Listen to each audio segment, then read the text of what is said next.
Let's do some GBG. All right, Lindsay Lohan got some great news yesterday. She's off the hook for that hit-and-run case that the guy that claimed she clipped him with her car in New York City. Turns out they don't want to hear the case. He can still pursue a civil case, and sources say that he plans on doing that. However, Lindsay actually plans on countersuing him for defamation because she says she didn't hit him with her car.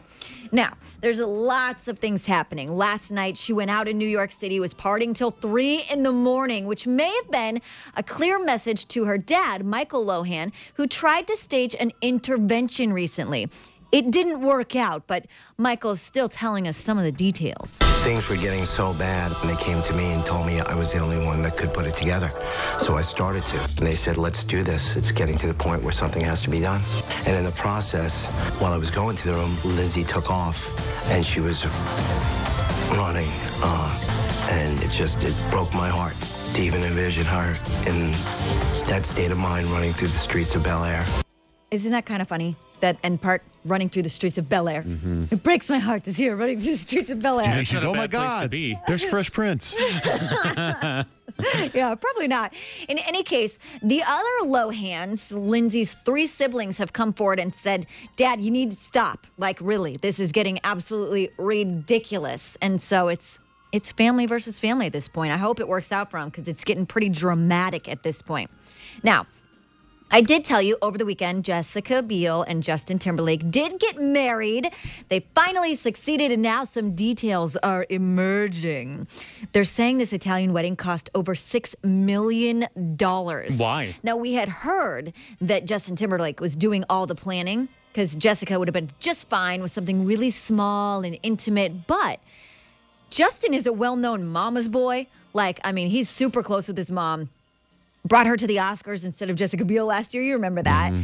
Well, allegedly, she planned the whole thing. Made it so super lavish. And both of them were like, go ahead. I mean, if you want to take the reins on this one, go for it. Now, the funny thing is I told you they sold the rights to People magazine, the photos, the official pictures, the story, the official announcement and whatnot.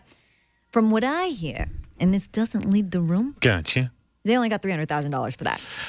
Was Jessica Biel's $6 million on the wedding, $300,000 for the rights. Do you know if her brother was there, the one that ripped on Justin for not getting behind the vodka company or whatever? They haven't really been very specific. I'm sure maybe when the details emerge tomorrow in the magazine, we will find out more. But that's really all that's kind of out there at this point is that they spent over $6 million, which is absolutely insane.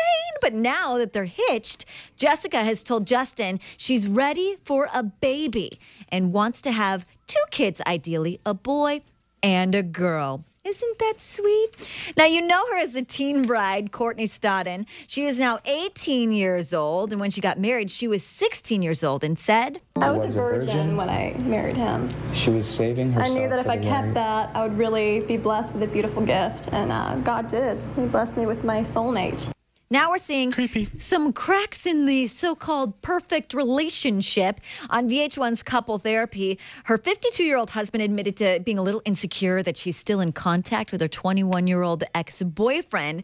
Not only that, but she confessed at the time she may have had a sexual relationship with this guy, which means if that's true, she was not a virgin when she got married. Not quite a shocker. I know, not quite a shocker, but that's the word on the street, if you will. Or maybe they did other things. Maybe. If she says sexual, if she says she's a virgin, but she did sexual things, and there are other things. True, very true. But the tabloids are jumping on that. I do them all the time. Could you draw me a stick figure of what that would be? Not only that, I could reenact. No, thanks. I need you to get off the floor, Judge. Get off the floor. How about we don't do that? You leave those drapes alone. I've told you that before. Moving on. Dancing with the Stars last night. We got to see basically half a show. It was an hour long. Tonight we'll see the other half of the show. Half the people performed. And then one of the group dances we got to see at the top of the leaderboard was a friend of the show, Gilles Marini, and his female dance partner, Peta. Now, they danced to Whitney Houston's I Will Always Love You, and Carrie-Ann Inaba was, in the very least possible way, she was shocked to the point where she literally fell off her chair. Let the baby making begin! That was ridiculous. How about, wow. Go ahead, continue. said, let the baby making begin, I didn't think you'd get in position. I like that Tom Bergeron. So funny. It was absolutely hysterical. Like I said, we'll see the last half of the show tonight. On our website right now, johnjaneRich.com, type in the keyword GBG. They're getting up close and personal. John Mayer and Katy Perry were showing some PDA in their Halloween costumes. Check those out. Plus, there's a little bit of controversy surrounding the newest Disney princess. Get all the details on our website, johnjaneRich.com, keyword GBG.